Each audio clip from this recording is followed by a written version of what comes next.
2020. Cabinet Minister and senior BJP leader A.L. Haq on Thursday seconded the demand for a reconciliation meeting between the NPP leaders and the BJP workers in Garo Hills to clear doubts and confusion over the party getting the support of the BJP.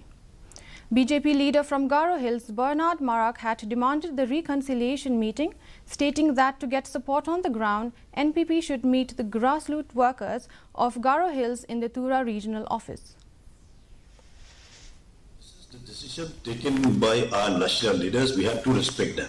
Whatever the decision, direction given by the national leader, it is our responsibility as a state leader to respect that. State presidents, you should take the call on this for at least to take the leaders of our senior leaders of the BJP in the state of Meghalaya. That is the opinions of every individual.